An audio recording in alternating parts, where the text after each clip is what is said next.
topic cost benefit analysis versus cost effective analysis in education.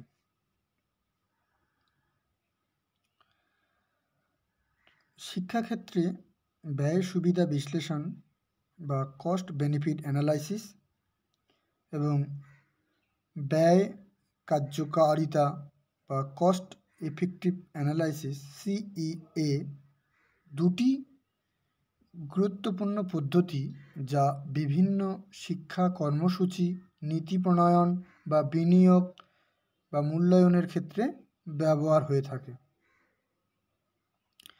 Cost benefit analysis কি তাহলে? যে এটি এমন একটি অর্থনৈতিক বিশ্লেষণ পদ্ধতি যেখানে শিক্ষা কার্যক্রম বা নীতির আর্থিক ব্যয় এবং প্রত্যাশিত আর্থিক সুবিধার তুলনা করা যায় বা করা হয়ে থাকে। কীভাবে কাজ করে? যে CBA, আমি সংক্ষেপে বলছি, কস্ট বেনিফিট অ্যানালাইসিসকে আমি সংক্ষেপে CBA বলছি, যে শিক্ষা খাতে বিনিয়োগের মোট ব্যয় নির্ধারণ করা হয়। যেমন ধরো স্কুল নির্মাণ, শিক্ষকদের বেতন, পাঠ্যপুস্তক, এভাবে। দ্বিতীয়ত কি? যে শিক্ষার মাধ্যমে প্রত্যাশিত আর্থিক লাভ মূল্যায়ন করা হয়।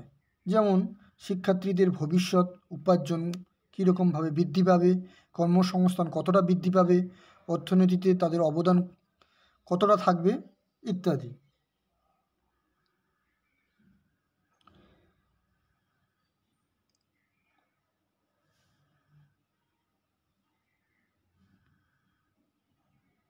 উদাহরণ কি? যে একটি নতুন প্রযুক্তি নির্ভর শিক্ষা কর্মসূচিতে ধরো 10 কোটি টাকা বিনিয়োগ করা হলো।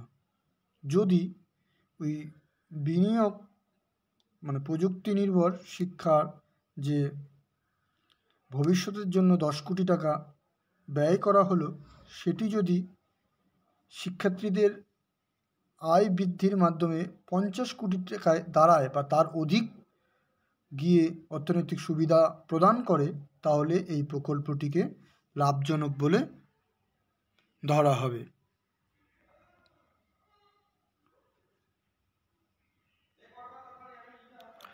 সুবিধে কি কি? যে CBA এর সুবিধে হলো যে এই পদ্ধতি দীর্ঘমেয়াদী অর্থনৈতিক প্রভাবে মূল্যায়ন করা যায়। আসলে হলো অর্থনৈতিক যে দীর্ঘমেয়াদী অর্থনীতির প্রভাব, সেটাকে মূল্যায়ন করা যাবে। দ্বিতীয়ত কি? যে CBA এর মধ্য দিয়ে নীতি নির্ধারণ করা যেতে পারে। তবে লিমিটেশন রয়েছে। যে লিমিটেশন কি কি? যে লিমিটেশনগুলি হলো সব সুবিধাকে আর্থিকভাবে মাপা সম্ভব নয়। CBA এর মধ্য দিয়ে সামাজিক এবং মানসিক কতটা উন্নতি হচ্ছে সেটা কিন্তু মাপা সম্ভব নয়। দ্বিতীয়ত, ভবিষ্যতের আয়ের পূর্বাভাস নির্ভুলভাবে মাপা যাবে না।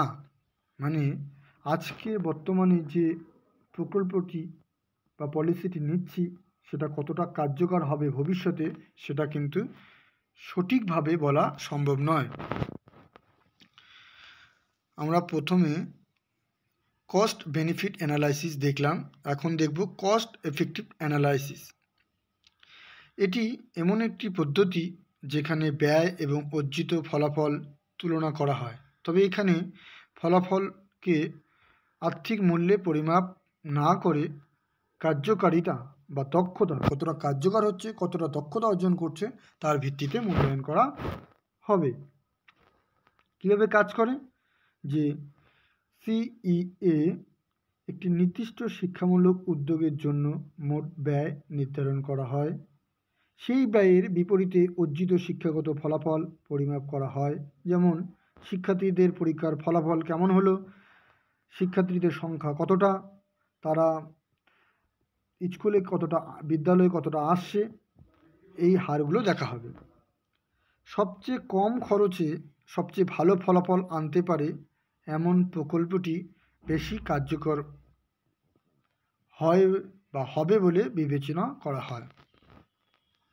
উদাহরণ কি, যে ধরো একটি অঞ্চলে শিক্ষা উন্নয়নের প্রকল্পে জন্য দুটি কৌশল অবলম্বন করা হলো, কৌশল এ, কৌশল বি। যদি এ কৌশলে শিক্ষার্থী পিছু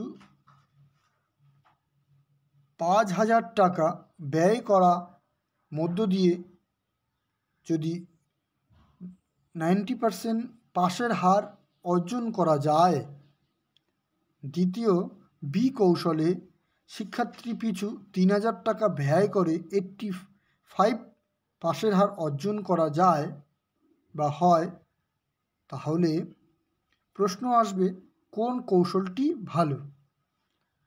অবভিয়াসলি দ্বিতীয় কৌশলটি ভালো, কেননা কম খরচ। এখানে 3,000 টাকা দিয়ে 85% পাশের হার অর্জন করা গিয়েছে। সুবিধে কি? সিই এর সুবিধে হলো যে অর্থনীতি লাভ শুধু নয়, শিক্ষার মান বৃদ্ধিতে এটি গুরুত্বপূর্ণ ভূমিকা পালন করে। নির্দিষ্ট লক্ষ্য অর্জনের ক্ষেত্রে সবচেয়ে কার্যকর পদ্ধতি নির্বাচন করতে সাহায্য করে। এরও কিছু লিমিটেশন রয়েছে। এই সীমাবদ্ধতাগুলো কি কি? যে আর্থিক দিক সম্পূর্ণভাবে উপেক্ষা করে কখনোই কোনো নীতি নির্ধারণ করা যায় না। ঠিক আছে। দ্বিতীয়ত কি? বিভিন্ন শিক্ষামূলক উদ্যোগের মধ্যে তুলনা করা কঠিন হয়ে দাঁড়ায় এই সিই এর মাধ্যমে। এখন প্রশ্ন হলো, তোমাদের মধ্যে প্রশ্ন উঠতেই পারে যে তাহলে সিবিএ নাকি সিইএ শিক্ষাক্ষেত্রে কতটা সফল বা কোনটি বেশি গ্রহণযোগ্য? উত্তরে কি আসবে? উত্তরে আসবে দুটি কিন্তু ভিন্ন, একরকম মনে হলো ভিন্ন একটু হলেও, দেখবে।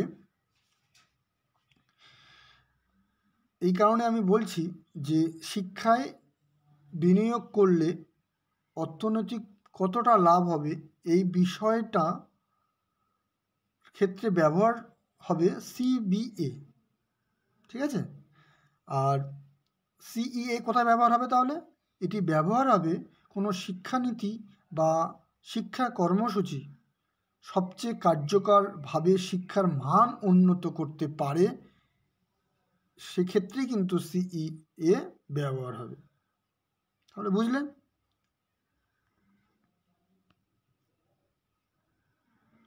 দেখো, আমি রেফারেন্সে কতগুলো বইয়ের উল্লেখ করেছি। তোমাদের কারো যদি মনে হয় যে আমি আরও অধিক জানব, তাহলে কিন্তু তোমরা এই